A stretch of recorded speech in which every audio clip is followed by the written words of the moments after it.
Nous allons recommencer par faire une petite prière. Allez, vas-y Daniel. Notre Dieu, nous te rendons grâce, nous te bénissons. Te remercions pour ces instants que tu nous accordes, qui nous permettront de partager ce qui vient de toi. Donne-nous d'être nourris très richement pour que nous puissions partager des choses qui nous font du bien et qui viennent de toi. Nous nous remettons à toi en t'adorant. Au nom du Seigneur Jésus, Amen. Allez, Jean-François, je te laisse refaire une prière. Merci Seigneur, vraiment, pour tout ce que tu fais, si bien pour toutes les personnes, pour nous, pour l'Église, pour tout, pour tout.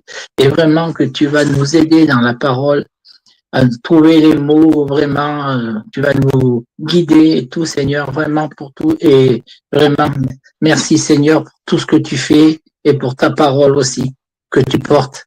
Au nom puissant de Jésus. Amen et Amen et Amen. Amen. Amen.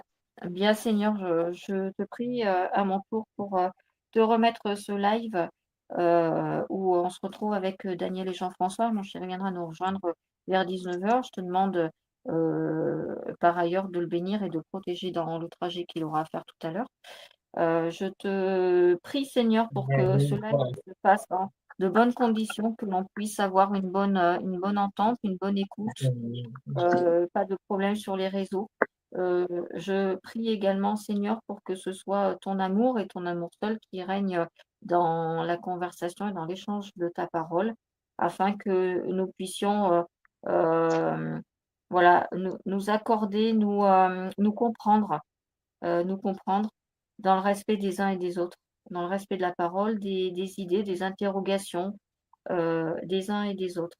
Guide-nous afin de mieux comprendre ce que tu nous as laissé, afin de mieux grandir et de faire grandir notre foi en toi également.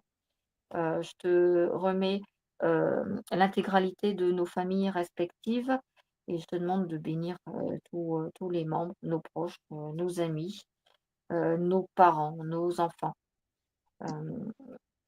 Je te remercie également, Seigneur, pour tout ce que tu as fait pour nous jusqu'à présent et ce que tu feras encore. Amen.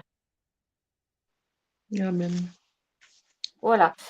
Donc, nous disions que tout à l'heure qu'on va travailler on va travailler sur Genèse 14 et il y aura un petit texte que je vais vous lire qui complète un petit peu ce qu'on a vu la semaine dernière avec un éclaircissement sur la signification des noms.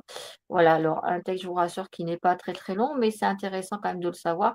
On est sur le Nouveau Testament, sur l'Ancien Testament, pardon, et c'est vrai qu'il y a beaucoup de listes de noms, de choses, enfin de noms qu'on n'a pas l'habitude d'entendre, qu'on n'utilise pas forcément nous tous les jours, donc c'est pas forcément évident.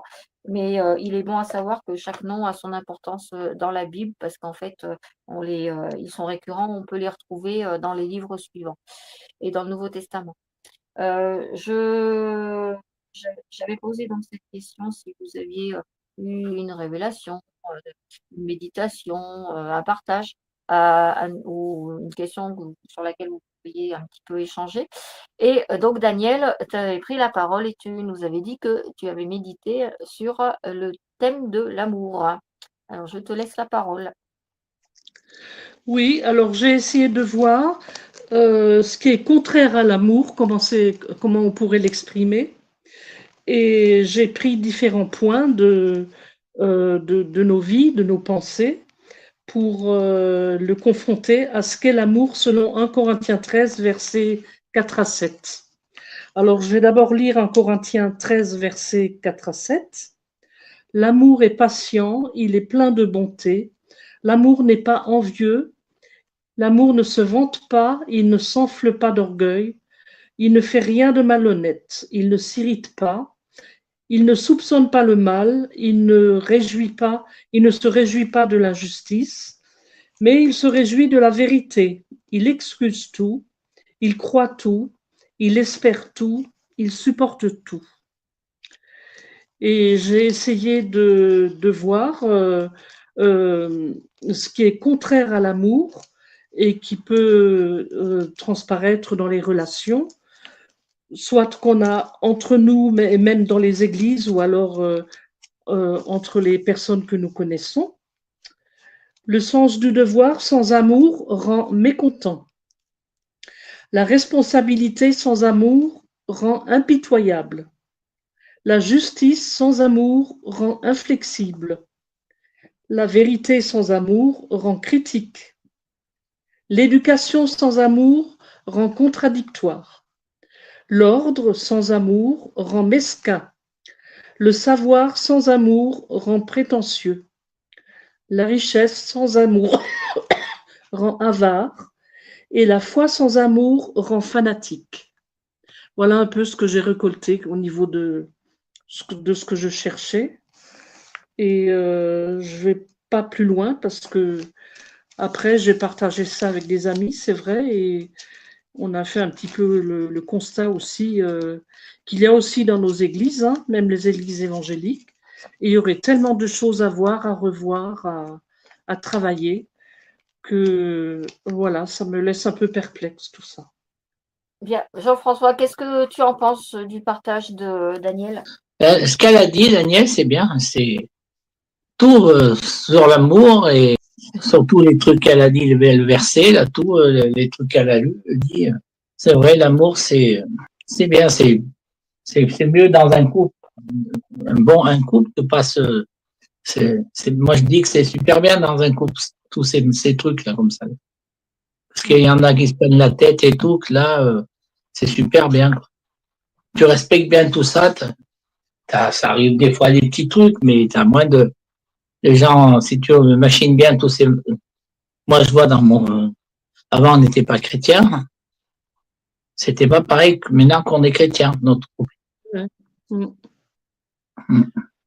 C'est vrai qu'on peut mettre les deux choses en parallèle, les deux vies différentes en parallèle, et on voit tout à fait ce que c'est que l'amour quand on a le Seigneur. Ah Moi oui. aussi, moi aussi, j'ai vécu sans le Seigneur pendant très longtemps et je vois la différence.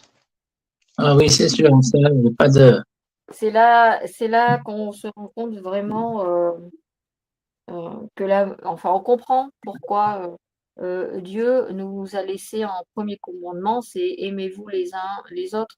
C'est vrai que Ouais. l'amour a une place primordiale et devrait avoir une place primordiale parce que malheureusement, comme vous dites, c'est pas forcément le cas tout le temps, mais il devrait avoir une place primordiale dans notre vie parce qu'on se rend compte que effectivement, avec l'amour, on peut tout. Si on fait quoi que ce soit avec amour, il y a une dimension quand même qui est pas pareille. J'aime beaucoup le petit texte que tu nous as partagé, ta recherche, Daniel, avec cette contradiction. Qu'est-ce que l'amour peut faire quand tu as de l'argent? Qu'est-ce que l'amour peut faire euh, enfin, voilà, dans tous les aspects de notre vie, en fait, on se rend compte que, et pas que dans le couple, hein, mais vraiment dans tous les aspects de notre vie, si on marche avec l'amour, en fait, ça permet d'abattre des frontières et, et de mieux avancer, d'être plus serein également parce qu'on est moins dans la lutte, on est moins dans dans la confrontation avec les autres aussi. Et c'est vrai que ouais, c'est primordial.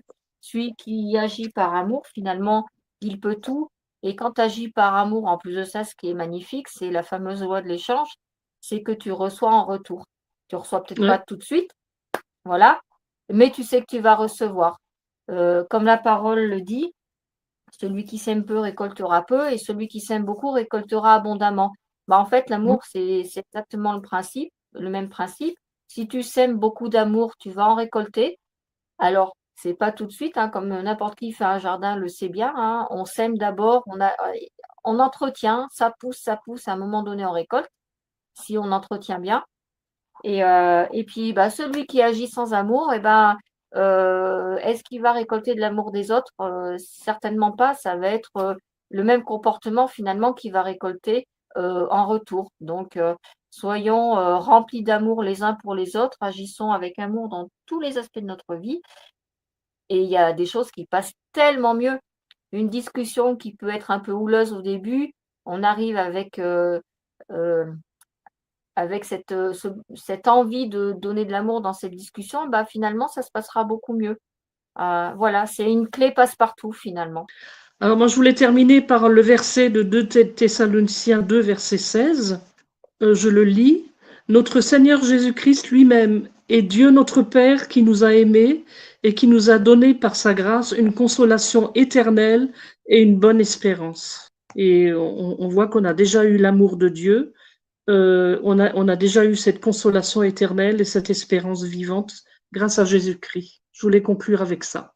Oui, effectivement, quand on voit l'œuvre de Jésus-Christ tout au long de son ministère, il est clair que c'est l'amour qui a prédominé dans son ministère parce que quoi qu'il a fait, quoi qu'il ait pu dire, quoi qu'il ait pu partager, il a toujours tout fait avec amour et tellement avec amour que sur la croix, il a demandé à Dieu, ben, pardonne-leur, ils ne comprennent pas, ils ne savent pas ce qu'ils font. Donc voilà, c'est vraiment un acte d'amour que de donner. D'ailleurs, notre Père a été plus que, plus que distributeur d'amour pour nous, parce qu'il a quand même donné son Fils unique sur la croix pour nous. Pour nous sauver de nos péchés, pour nous racheter de nos péchés et pour nous garantir une victoire. Donc, est-ce qu'on serait tous prêts à faire ça? Je pense que ça serait très compliqué pour nous. Mais voilà, quelle grande preuve d'amour il a pu nous donner. Je crois qu'il n'y a pas plus grande preuve. Et toute la vie de Jésus a été remplie d'amour parce que même s'il a été raillé, même il a été torturé, eh ben, il a été aimant finalement jusqu'au bout du bout. Et c'est là aussi que j'ai réalisé que ce combat n'est pas le mien. C'est celui de Dieu, c'est lui qui combat pour nous. Et ça a été aussi une joie de redécouvrir ça. Selon Exode 14, verset 14, qui dit « L'Éternel combattra pour vous et vous gardez le silence ». Il m'a fait beaucoup de bien ce verset. Oui, effectivement. L'amour que Dieu a déversé dans nos cœurs quand on est devenu enfant de Dieu, euh, c'est un amour vraiment puissant. Et, euh, et oui, effectivement, comme dit la parole, on peut tout avec. Comme tu dis, Daniel, et tu as raison de le souligner, finalement, si on s'occupait que de notre nature charnelle et on voulait distribuer de l'amour qu'avec notre nature charnelle, je pense qu'à un moment donné, on serait limité. Ouais. On n'aurait peut-être pas cette grandeur d'esprit, cette puissance pour pouvoir tout supporter finalement, par amour. Parce que c'est pas évident, hein. On a toujours, enfin quelqu'un te manque de respect, je sais pas, te crache dessus, il t'arrive des gros problèmes, qu'est-ce qui prendrait rapidement, le dessus, sur tout ça? Ça serait notre nature charnelle qui s'énerverait, qui injurierait, voilà. Et si Dieu ne déversait pas plein d'amour dans notre cœur, je pense qu'on ne pourrait pas donner tout cet amour. Donc c'est vraiment lié. D'ailleurs, il y a un verset qui dit que Dieu est amour. Hein. Ouais. Voilà, je demanderai à mon chéri de nous le trouver, de nous le chercher ou si vous le trouvez. Mais Dieu est amour. Mm. Voilà, finalement, ça résume tout. Si, en quelque sorte, on aurait une image de Dieu, enfin, si je vous dis cette phrase-là, Dieu est amour, euh, quelle image vous vient tout de suite en tête pour symboliser Dieu, si on avait à faire ça? Les images de douceur, de paix, Mm. d'ouverture de cœur envers tout le monde et Oui, de oui, non-jugement et de vérité. tout à fait. Mm. Voilà. Nous, on a toujours plus ou moins tendance à juger, à fermer nos cœurs quand il y a, quand on n'est pas forcément devant ce qu'on attend. Enfin, voilà, c'est vrai que plus puissant amour que celui de Dieu, euh, il n'y en a pas, et merci, parce que le fait de nous avoir délivrés de tous ces péchés, le fait de nous avoir envoyé le Saint-Esprit, le fait de nous avoir laissé cette parole-là, ça nous permet de comprendre finalement que dans notre vie, il faut qu'on fasse pareil, il faut qu'on marche avec amour, parce que c'est la clé qui permet tout finalement. Qu'en penses-tu, Jean-François? Dieu est amour, c'est vrai, Dieu est amour pour tout, vraiment pour tout ce qui est amour. Et même, tu vois, moi je suis une personne, moi, tu vois, je vois les personnes en difficulté, j'essaye de les aider, ceux qui veulent. Il y en a qui veulent pas. Je force pas, mais ceux qui se veulent, j'essaye de les aider, quoi. Je viens à leur secours. Je vois l'autre fois, on était à l'hôpital, ben, j'ai aidé à prier, j'ai prié pour quelqu'un dehors, à l'hôpital, aux urgences. Il a voulu. Mais il y en a d'autres, ils veulent pas. Tu proposes, s'il y en a qui veulent pas, il y en a d'autres qui voudront, et puis voilà, après ça sert à rien. C'est pas la peine de forcer. Le principal, c'est de proposer. Déjà, rien que le fait de proposer, bah en fait, c'est marcher aussi avec Dieu parce que tu proposes. Voilà, tu es Ouais. là, tu es ouvert. Je vais vous lire 2 versets qui parlent de Dieu et de l'amour dans 1 Jean. Il y a 1 Jean chapitre 4 verset 8. Il est écrit: celui qui n'aime pas n'a pas connu Dieu, car Dieu est amour. Et il y a dans 1 Jean chapitre 4 verset 16, il est écrit: or, nous avons connu l'amour que Dieu a pour nous, et nous y avons cru. Dieu est amour, et celui qui demeure dans l'amour demeure en Dieu, et Dieu demeure en lui. Moi, j'aurais à symboliser la relation Dieu-amour. En fait, je ferais un gros cœur. Ouais. Je ferais un gros cœur. C'est comme si Dieu, en fait, c'était un gros cœur. Voilà, c'est ça. Ouais.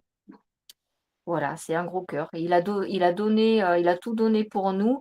Et c'est clair que quand on reste ancré en lui et qu'il demeure en nous, on ne peut être que aimant parce qu'on a compris la parole. On a compris que l'amour est le premier commandement. On a compris que c'est qu'en marchant avec amour comme Dieu l'a fait qu'on réussit à, à avancer, à gagner plein de choses.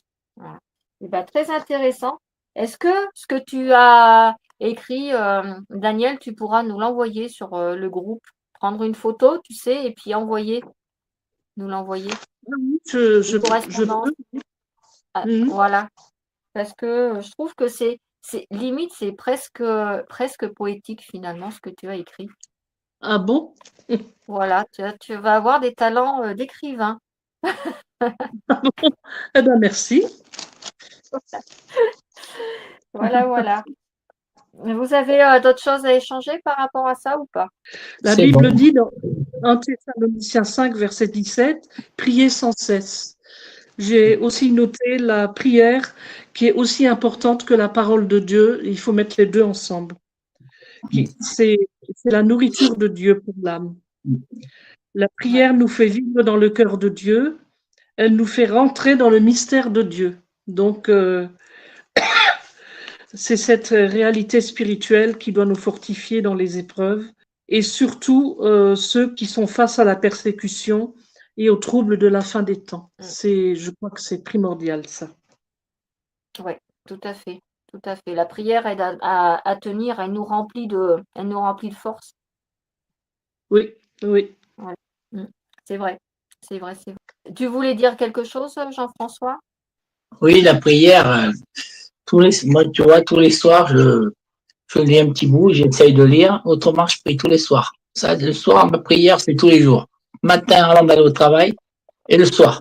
Je fais ma prière, je prie, et c'est vrai que ça fait vraiment, rien que déjà la prière, ça te met bien quand tu te lèves le matin.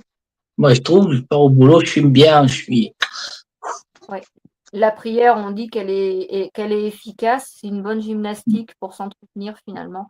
Et Ouais. ben nous, avec Jérémy, on se fait, après, bon, vous savez, je pense on le dit souvent, on se fait 30 minutes de lecture de la parole. Alors c'est pareil, on suit la chronologie de la Bible.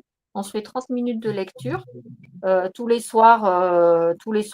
Normalement, c'est tous les soirs, mais après, si on peut mettre ça dans la journée, quand on se retrouve la journée, on le fait. Et puis, quasiment tous les soirs, on fait une prière ensemble également. Et puis oui, et puis tous les jours, de toute façon, voilà, chacun de notre côté, on prie, on remet ce qu'on a à remettre. Et c'est très bien de remettre le début de la journée également, heu, quand tu te lèves, avant de partir au travail ou avant d'attaquer ta journée, parce que finalement, ça permet de poser, une, comment je vais dire? Entre guillemets, «une sécurité» en fait sur ce que tu vas, avoir expérimenté au cours de la journée. Ça permet finalement de la mettre sous de bons auspices, comme on dit.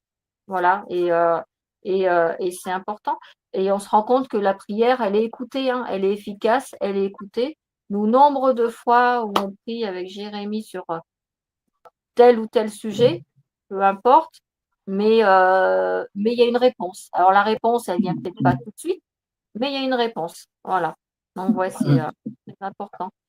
Ça fait partie des armes que Dieu nous a laissées, que Jésus nous a laissées aussi, avant de partir. D'ailleurs, il a prié pour ses disciples avant, sa crucifixion pour les mettre dans de bonnes mains, dans les mains de Dieu. Et c'est une arme, voilà, et il faut l'utiliser. Voilà. C'est une arme qui permet de se défendre, c'est une arme qui permet de remettre les choses, et c'est une arme qui permet de guérir aussi, d'apporter la guérison, d'apporter, voilà, et d'apporter le Seigneur également pour ceux qui, le recherchent, qui sont en demande, et qui des fois ne le veulent pas, mais qui peuvent entendre des. Voilà, tout à fait. Eh bien, c'était très intéressant en tout cas. Je te dis, partage-nous, ce que tu, as écrit, Daniel, parce que, vraiment chouette, vraiment chouette. Moi, je vais me le garder. Je crois que je vais faire un tableau et l'encadrer. Il faut Voilà. que je me prenne le temps de le mettre sur une seule page parce que c'est des petites notes que j'ai prises comme ça, quoi. Ouais, ouais, ouais, Mm. mais pas de souci. Le Ou temps même de tu mettre envoies tout tes petites, ensemble. comme tu veux, Comment? sinon tu envoies sinon toutes tes petites notes, et puis, je ferai une mise en page. Mais, voilà, on se rend compte en tout cas que quand tu mets l'amour partout, et ben, il en ressort, le contraire de ce qui devait ressortir, et il en ressort que du positif, que du bien. Voilà. Donc soyons amour comme Dieu est amour. Voilà, soyons amour comme Dieu est amour. Ouais. Alors, je vais passer, au petit texte que, mon chéri nous a partagé quand il a mis les informations, sur le live. Il va falloir que je le retrouve. Euh, c'est des petites, voilà, des petites choses, en plus par rapport à ce qu'on a vu la semaine dernière des tribus finalement, voilà, de la dispersion, et on avait toute une liste de prénoms. On se rend compte que les prénoms ont des significations. Alors, je vous le lis et après on passera à Genèse 14. Alors, dans le temps d'Amraphel, roi de Shinéar. Shinéar veut dire le pays des deux fleuves, nom de la région sud de la Mésopotamie, d'Arjok, roi d'Élassar, qui est un élamite, serviteur de Dieu Lune. Dieu est celui qui châtie. Ville de Babylonie à Abishuaï, à 50 km à l'est d'Ur, de Kerdolaomer, roi d'Élam, ancien pays occupant la partie sud-ouest du plateau iranien. Les Élamites étaient des guerriers réputés. Son nom d'origine Dur-un-Tash signifie forteresse de Un-Tash, et de Tidéal, roi de Gojim, peuple non hébreu, descendant d'Abraham, d'Israël. Il arriva qu'ils firent la guerre à Béra, le roi de Sodome, ville détruite par le Seigneur, faisant pleuvoir le feu et le soufre sur elle. Qui brûle, nom d'une cité biblique qui fut anéantie par Dieu pour punir ses habitants de leurs pratiques sexuelles. À Birsha, roi de Gomorre, deuxième ville détruite au temps d'Abraham par une pluie de feu venant de Dieu, en raison des mauvaises mœurs de ses habitants. À Shinéab, roi d'Adma, ville dans la vallée de Sidim, Sidim veut dire de la terre. À Sheméber, roi de Tseboïm, Tseboïm est une des 5 villes de la plaine qu'incluait Sodome et Gomorre. Gazelle, Yen, qui se dirige vers le désert. Ce que je vous dis, les noms Gazelle, Yen, ce sont des significations aussi, enfin des définitions. Et au roi de Béla, Béla veut dire Dieu et serment, destruction, une des 5 villes de la plaine qui fut épargnée suite à l'intercession de Lot et reçut le nom de Tsoar. Qui est Tsoar? Ces derniers s'assemblèrent tous dans la vallée de Sidim, vallée où se trouve la mer morte, champ pleine, qui est la mer salée. Pendant 12 ans, ils avaient été soumis à Kedor Laomer, et la 13e année, ils s'étaient révoltés. Mais la 14e année, Kedor Laomer et les rois qui étaient avec lui se mirent en marche, et ils bâtirent les Réphaïm. Réphaïm est une race éteinte de géants, à Ashtéroth Karnaïm. L'Astarté des 2 cornes au sommet, ville en bassin à l'est du Jourdain, donnée à Manassé. Voilà ce que veut dire Ashtéroth Karnaïm. Les Usim, anciens peuples d'origine incertaine, peut-être habitants de l'ancien Ammon, à l'est du Jourdain, veut dire créature qui rôde. À Ham, Ham veut dire chaud, brûlé du soleil. Les Émim, anciens habitants de Moab, veut dire terreur. À Shavé Kirjataïm, signifie plaine des villes jumelles. Et les Oriens, l'une des populations habitant le pays de Canaan avant l'exode hors d'Égypte des Hébreux. Oriens qui veut dire qui demeurent dans une caverne, dans leur montagne de Séhir. Donc ils étaient dans une montagne. Séhir, velu, ébouriffé, broussailleux. Le patriarche des Oriens habitants d'Édom avant les descendants d'Ésaü, c'est les Édomites. Territoire d'Édom. Les Édomites viennent du territoire d'Édom, au sud de la mer Morte. Chaîne de montagnes en Édom, à partir de la mer Morte, apparemment appelée Mont Séhir, qui est une montagne du nord de Juda, à l'est de Kirjat Jéarim, jusqu'aux chaînes de Paran. Paran veut dire lieu des cavernes. Aire désertique bordée au nord de la Palestine. À l'ouest par le désert d'Atam, au sud par le désert du Sinaï et à l'est par la vallée d'Araba. L'Exode est passé à travers cette région qui est près du désert. Alors c'est compliqué, hein, je vous l'accorde, mais ce qu'il faut retenir en fait dans ce texte-là, on a perdu Daniel, ce qu'il faut retenir dans ce texte-là, tout simplement, c'est que chaque nom de peuple, chaque nom de lieu ont une signification bien précise qui souvent est en rapport avec sa géographie ou avec une caractéristique particulière. Hein. On parle par exemple d'un peuple qui était velu, d'un peuple qui était guerrier. Voilà. Donc en fait, là encore une fois, on se rend bien compte que chaque nom propre qu'on peut trouver dans la Bible, et en particulier dans l'Ancien Testament, a bel et bien une signification.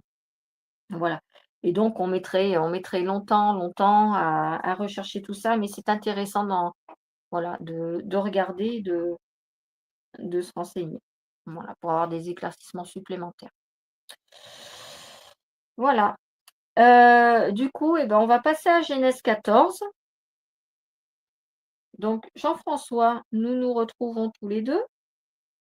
Je ne sais pas si elle va revenir sous peu. Je ne sais pas si elle a été coupée, notre Daniel, mais on va reprendre.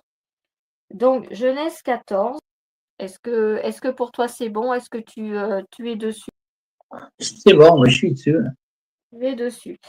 Alors, Genèse 14, et c'est pareil, un chapitre qui est pas très long, il y a 24 versets. Donc, je vais te laisser lire les 12 premiers versets, et puis je lirai la suite, ou si Daniel nous rejoint, je la laisserai. Ok. C'est parti. Durant leur règne, Amraphel, roi de Signa, Ajok, roi d'Agazar, c'est des noms, roi d'Élam, et Tidiel, roi de firent la guerre. Abéra, roi de Sodome, Abritsa, roi de Siniam, roi d'Adma, et Sénbéber, roi de et au roi de Béla, c'est-à-dire Soar. Ces derniers étaient tous rassemblés dans la vallée du Sidim, c'est-à-dire la mer Morte, pendant 12 ans. Ils avaient été soumis à Kedorlaomer, mais la 13e année, ils étaient révoltés. Pendant la 14e année, Kedorlaomer et les rois qui étaient alliés se mirent en marche et bâtirent les Raphaël à Astir, je pense, les Urzim, Zuzim, les Amines et les Oriens dans leur région montagneuse de Serre jusqu'aux chaînes de Paran qui se trouvent près du désert. Puis ils repartirent vers en Mishpach, c'est-à-dire Kadès, et bâtirent des Amalécites sur tout leur territoire, ainsi que les Amoréens installés au Astasson, Tamar, alors les rois de Sorbonne et de Gomorre, Dama et et de Béla, c'est-à-dire Savère, ils se rangèrent en horde de bataille contre eux dans la vallée de Sidim, contre Edalomer, roi d'Elam, Tidel, roi de Goïn, Araphel, roi de Siner, et Arok, roi. Ils étaient 4 rois contre 5. La vallée du Sidim était couverte de puits de bitume. Le roi de Sodome et celui de Gomorrhe prit la fuite et y tombèrent. Le reste s'enfuit vers la montagne.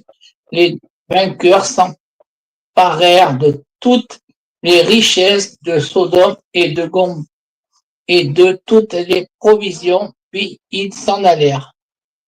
Ils s'emparèrent aussi avec ses biens de l'eau, le fils du frère d'Abraham, avant de s'en aller, c'est qu'ils habitaient en Sodome.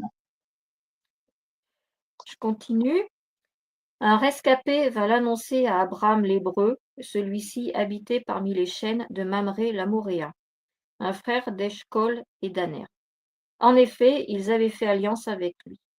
Dès qu'Abraham apprit que son neveu avait été fait prisonnier, il arma 318 de ses plus braves serviteurs nés chez lui, et il poursuivit les rois jusqu'à Dan.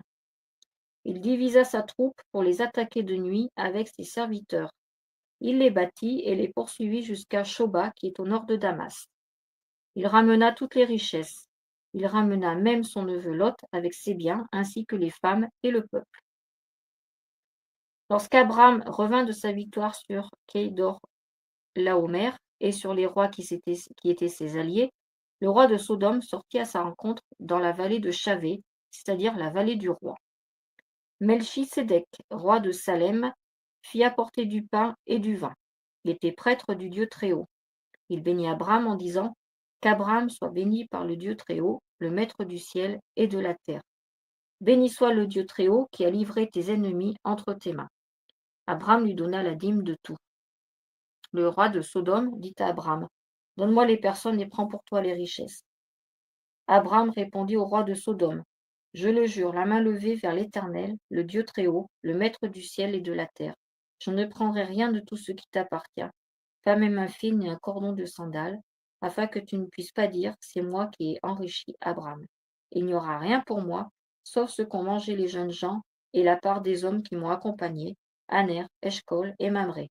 Eux, ils prendront leur part. Voilà. Qu'as-tu à nous dire sur ce qu'on vient de lire, Jean-François, quelque chose qui t'a interpellé, qui t'a questionné, Ils ont fait il a déclenché la guerre, Abraham, contre les rois. Non? Alors non. C'est pas un peu. Je parlais c'est vous, Attends, voir. C'est où j'ai vu ça? Ils étaient partis en. C'est ça, ouais. Non? Alors en fait, oui, c'est pas évident à comprendre parce qu'on a d'abord Ouais, toute la liste de plusieurs rois. ouais, Alors Abraham, en fait, c'est pas lui qui a déclenché la guerre, mais non. en fait, Ouais, il y a eu une coalition. ouais, voilà. Voilà. Alors, il y a une coalition, en fait, il y a eu une guerre du côté de Sodome et Gomorrhe. Il faut se souvenir que Lot, quand Dieu a, enfin, quand Abraham et Lot se sont séparés, Abraham a dit à Lot, tu vas là où tu vas, moi j'irai à l'opposé de là où tu vas. Ouais, Et Lot, en fait, avait décidé d'aller du côté de Sodome. Et en fait, il y a eu une guerre de ce côté-là, une coalition de plusieurs rois. Et ils ont attaqué Sodome et Gomorrhe et du coup Lot s'est fait prisonnier par cette coalition de rois et Abraham l'a pris et Abraham est parti à son secours. On se souvient que Lot c'est le neveu d'Abraham, hein, c'est le fils du frère d'Abraham. Voilà. Donc pour le secourir lui et toute sa famille, ses femmes, ses enfants, et ben, il est parti lutter contre cette coalition de rois. Et il en est sorti que ben, Abraham a été victorieux. Abraham est avec Dieu. Dieu lui a ouvert les portes de la victoire. Et à la suite de cette victoire, non seulement il a récupéré tous les biens que Lot avait, mais il a récupéré également tous les autres biens que les rois guerriers avaient pris aux autres rois, donc de Sodome, de Gomorrhe et puis de certaines villes à côté également. Voilà. Donc, donc Abraham est revenu plus que riche de cette victoire-là. Mais Abraham, qui est animé par l'Esprit de Dieu, finalement refuse tout ce qu'il a reçu. Il rencontre un prêtre du Dieu très haut qui s'appelle donc Melchisédek. Melchisédek bénit Abraham. On sait que Abraham reçoit beaucoup de bénédictions de Dieu. Et donc, par la voix de Melchisédek, Dieu rebénit Abraham pour cette victoire-là. Et Abraham décide en fait de donner tout ce qu'il a récolté de cette victoire, c'est-à-dire tous les trésors qu'il a pu entasser, enfin qu'il a pu reprendre au roi qui se faisait la guerre. Voilà, et verset 20, c'est marqué, il est écrit, Abraham lui donna la dîme de tout, parce que Dieu très haut a livré ses ennemis entre ses mains. Voilà ce que dit Melchisédek. Voilà. Et en fait, Abraham, lui, pour lui, ne veut rien. Il laisse par contre la part aux hommes qui l'ont accompagné, c'est-à-dire Aner, Eshcol et Mamré. Voilà. Alors, tu n'as pas eu une très bonne idée finalement de s'installer du côté de Sodome et Gomorrhe, hein, puisque de ce côté-là, il y a quand même l'effervescence des guerres, il y a voilà, tout ce contexte politique un peu assez insécure, que par contre Abraham a fait une très bonne affaire, si je puis dire, d'avoir voulu s'installer dans les montagnes finalement, parce qu'il a réussi à, à préserver, à préserver le groupe, la tribu avec laquelle il était. Voilà. J'ai une petite j'ai un petit paragraphe historique par rapport à ce qui est passé. Alors là, c'est vraiment un passage historique, en fait, hein, qui nous est relaté dans Genèse 14.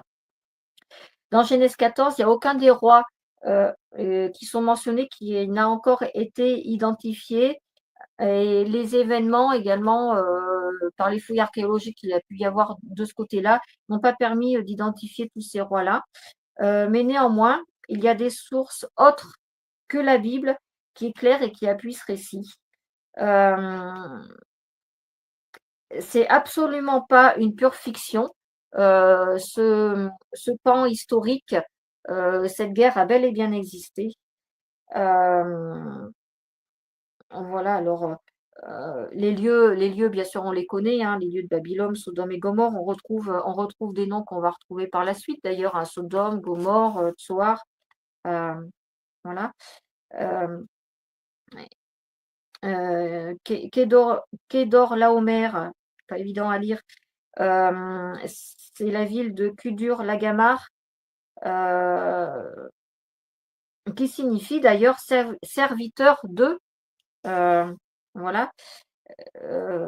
Et en fait, donc c'était une coalition de plusieurs rois qui se sont mis, qui se sont regroupés pour aller faire la guerre et piller les richesses des autres. Il faut dire qu'à cette époque-là, il y avait une situation politique qui était très compliquée, voilà, c'était un petit peu le fouillis, c'était un petit peu le brouillon. Voilà, il n'y avait pas vraiment de centralisation d'un pouvoir. Voilà, il faut se rappeler que c'était plusieurs tribus, en fait, plusieurs rois de plusieurs villes qui se faisaient la guerre les uns aux autres pour agrandir leur domaine. Hein. Et en fait, c'était une coalition de rois de Mésopotamie qui ont par la suite déclenché la chute du royaume de Ur. Voilà. Et le pouvoir d'Hammurabi, Hammurabi est un roi après, voilà, qui est venu au pouvoir. Donc il y a eu énormément de guerres en fait à cette époque-là. Voilà. Donc Abraham en a vécu une et c'est ce qui est relaté dans Genèse 14. Ce qu'il faut retenir surtout de Genèse 14, c'est que Abraham avec seulement 318 soldats, c'est écrit verset 14, c'est ça. Il arma 318 de ses plus braves serviteurs, c'était même pas des soldats, c'était des serviteurs, nés chez lui, donc vraiment de sa tribu, de bien connus, voilà, des personnes qu'il connaissait bien. Il a été donc attaquer ces rois. C'était une coalition de rois, donc on imagine le nombre qui devait être impressionnant. Donc avec seulement 318 serviteurs, il a réussi à battre une quantité, ça se trouve, il devait y avoir des milliers de soldats. Hein. Il y avait plusieurs rois qui avaient tous leur armée, donc ils devaient être très nombreux. Et avec seulement 318 soldats, Abraham, par la grâce de Dieu, a été victorieux sur tous. Voilà, c'est ce qu'il faut surtout retenir de Genèse 14. Et là, on voit à nouveau que Abraham est vraiment béni de Dieu. Voilà. Et il le rend bien à Dieu, puisque il ne considère pas les richesses qu'il a rapportées. Il permet à Lot de récupérer ce que Lot avait perdu, puisque Lot s'était fait prisonnier. Mais par contre, il redonne tout. euh, il redonne tout à Dieu, finalement. Voilà. Tout à Dieu. Et il est plus que vainqueur, il est même vainqueur dans sa foi avec 318 soldats, réussir à battre des armées, c'est très fort. On voit vraiment qu'il était bien accompagné. Voilà. Il dit, verset 22, je le jure, la main levée vers l'Éternel, le Dieu très haut, le maître du ciel et de la terre. Donc il reconnaît la puissance du Seigneur, hein, le maître du ciel et de la terre, le Dieu très haut, ne prendra rien de tout ce qui t'appartient, pas même un fil ni un cordon de sandale, afin que tu ne puisses pas dire, c'est moi qui ai enrichi Abraham. Voilà. En fait, Abraham, il n'attend rien des hommes, mais il attend tout de Dieu, il sait que Dieu va lui donner. Voilà le plus important à retenir de Genèse 14. Voilà. Donc, il a sauvé Lot avec ses biens, ses femmes et le peuple. Il est victorieux. Coucou mon cœur. Et salut. Ça va ma chérie? Ben, ça va, mon chéri. Bon, Très bien. super. Ça va Baptiste? Ça va Jean-François? Mais Je vous entends pas les amis? Ah super. Voilà. Bon, de mon côté, la mission est accomplie. En fait, on a partagé Daniel qui s'est évaporé. Nous avait parlé d'une réflexion qu'elle avait faite sur l'amour avec ce que l'amour peut faire dans certaines contradictions et ce qu'elle peut amener dans certaines situations. Voilà, c'était super intéressant. Je lui ai demandé qu'elle nous partage ce texte parce que je le mettrai en tableau. Vraiment magnifique. Et puis voilà, elle a très bien écrit. C'était vraiment super top ce qu'elle nous a partagé. Et en fait, on était en train on a lu avec Jean-François, du coup. Donc, on a parlé autour de ce sujet-là, de l'amour. Et on était en train de finir avec Genèse 14, Jean-François qui comprenait pas trop le contexte un peu historique, qui me disait: «Mais Abraham, c'est lui qui a fait la guerre et tout». Mais non, donc j'étais en train de lui expliquer un pan de l'histoire, mésopotamienne. C'est qu'à cette époque-là, le contexte politique était très très tendu, très incertain. C'était vraiment des petites tribus qui marchaient par ville, finalement. Chaque ville avait un roi, chaque roi faisait la guerre contre un autre et à un moment donné, du temps d'Abraham, là où Lot, était parti, donc à Sodome, du côté de Sodome et Gomorrhe, il y a une coalition de plusieurs rois, qui ont attaqué les rois de Sodome et Gomorrhe, qui ont fait prisonnier Lot, qui ont embarqué tous les biens de Lot. Lot était très riche, hein, on se souvient, qu'il est parti, il est parti avec Abraham couvert de richesses quand ils sont repartis d'Égypte. Et donc ils ont fait Lot prisonnier, mais également ils ont raflé toutes les richesses des rois contre lesquels ils étaient.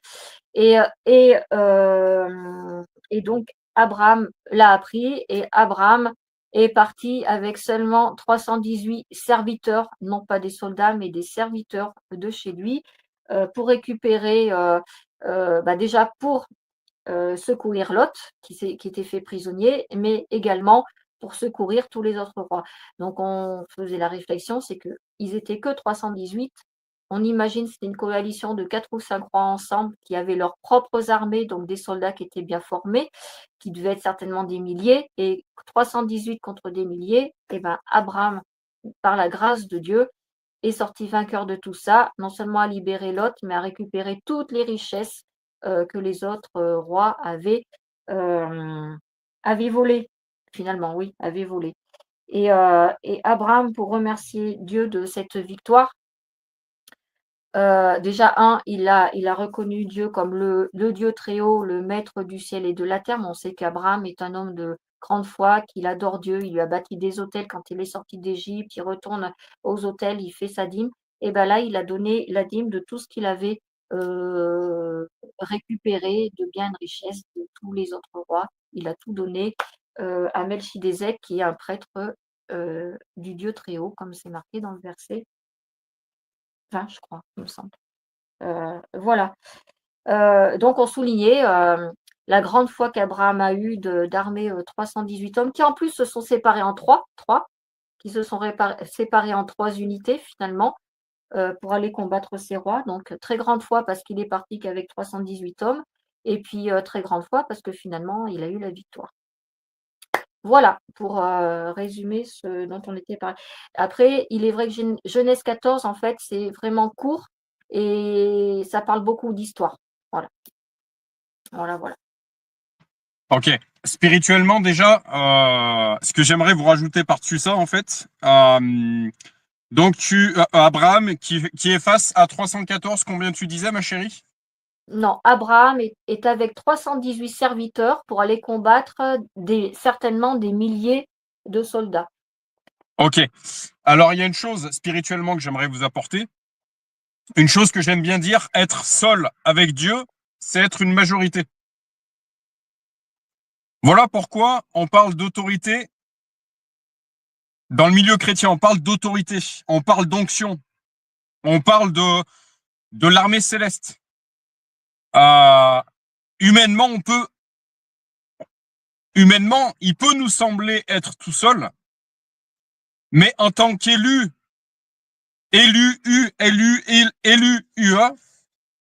on n'est pas tout seul, on a l'armée céleste qui est avec nous, en fait. Voilà, donc c'est pas le nombre qui compte. C'est est-ce qu'on marche avec Dieu ou pas.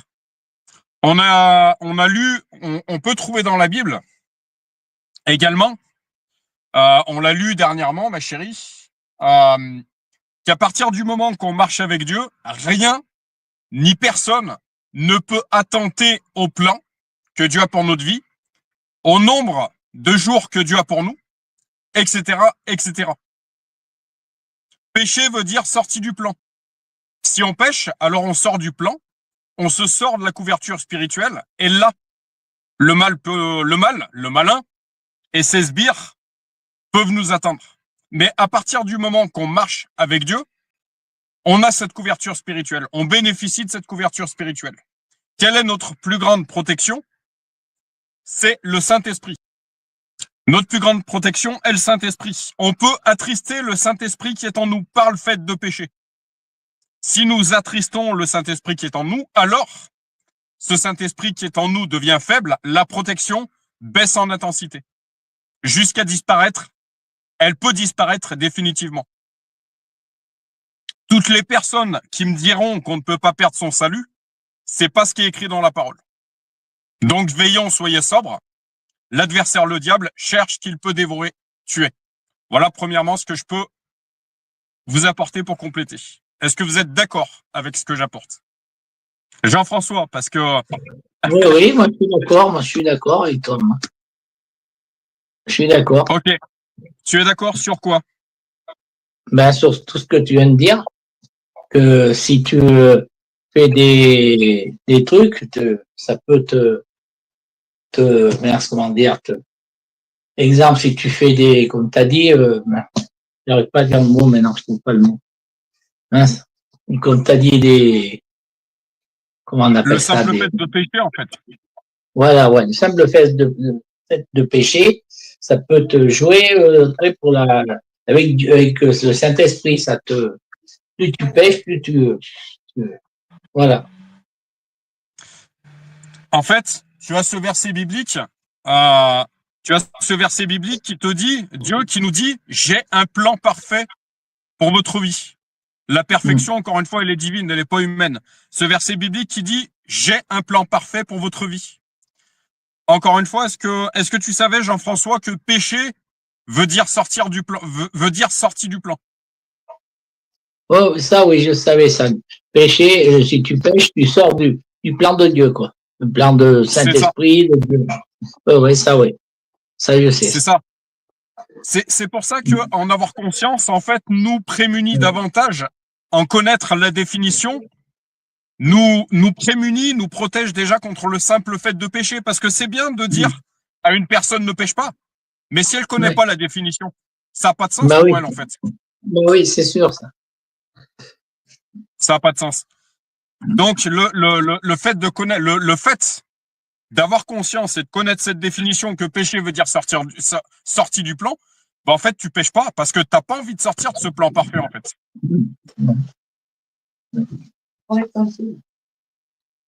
Voilà. Voilà ce que je pourrais apporter. Est-ce que tu l'as déjà expérimenté dans ta propre vie, Jean-François? Pour les péchés? Pour tout ce que tu disais, là? Moi, est-ce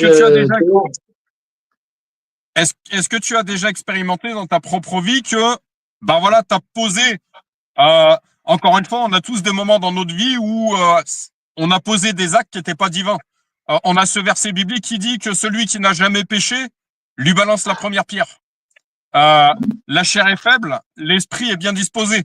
Dans cette nature humaine, si on agit de façon humaine, nos actes, ils sont pas toujours divins. Alors plus on avance avec Dieu, plus normalement le Saint-Esprit prend puissance en nous, plus nous agissons avec les fruits de l'esprit.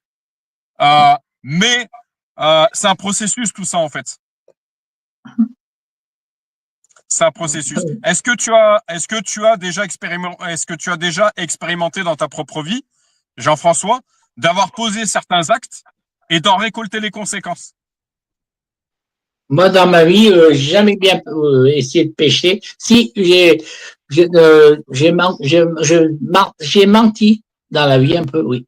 J'ai menti, ça oui, mais autrement, pécher pour contrôler les autres femmes, tout, non, jamais ça. Non. Par contre, mentir, oui. Et alors, est-ce que tu as récolté justement le fruit d'avoir menti? Ah oui, oui. Ah oui. Est-ce qu'il y a eu des conséquences? Ah oui. Il y a eu des conséquences. Et même le Seigneur m'a... Et maintenant, j'ai progressé, je ne mens plus, rien du tout. Ok. Il y a une chose que tu disais, Jean-François, je rebondis là-dessus. J'ai jamais essayé de pécher. Mais en fait, on peut pécher sans le savoir. Ah ouais, mais là, de ce côté... Cette notion qu'on avait avec ma chérie, en fait, Dieu fait clairement la distinction entre la personne qui pêche sans le savoir et la personne qui pêche sciemment, délibérément, en fait, en sachant qu'elle pêche. Mais on peut pécher sans le savoir.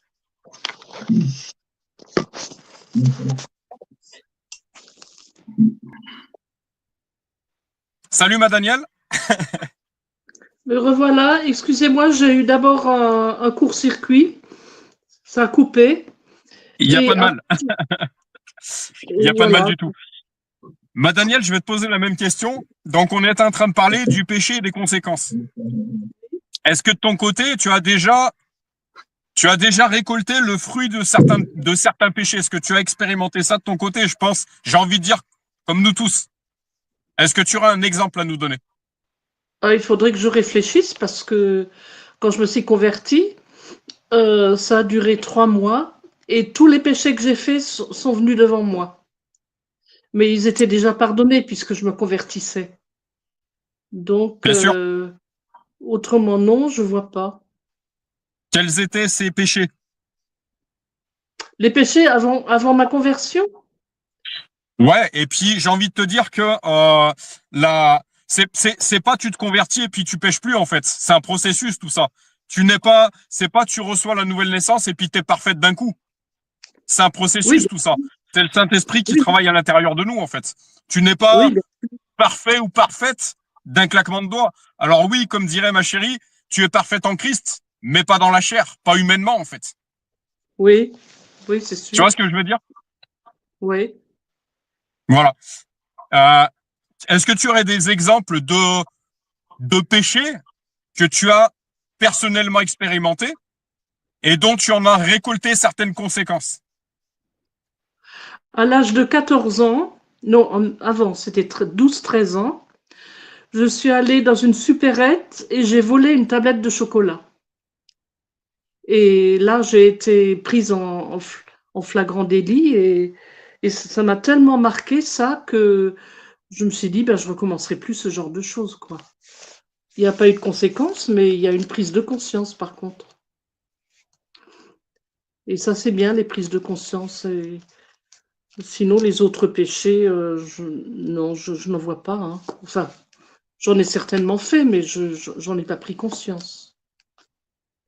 J'ai demandé pardon au Seigneur de façon globale, hein, de tout ce que j'ai pu dire dans les paroles. On peut pécher simplement par une mauvaise parole envers son conjoint, hein, ou envers quelqu'un qu'on connaît bien. Et c'est arrivé pas plus tard que dimanche, il y a une semaine, et c'est mon mari qui l'a relevé, parce que je ne l'ai pas du tout réalisé, moi personnellement. On était à un jardin ouvert. En été, les particuliers ouvrent leur jardin à tout le monde pour partager un repas ensemble. Et donc, j'y étais. Et dans ce jardin ouvert, il y avait une personne que j'ai maintenant beaucoup de mal à approcher, une personne de l'église La Bonne Nouvelle de Strasbourg.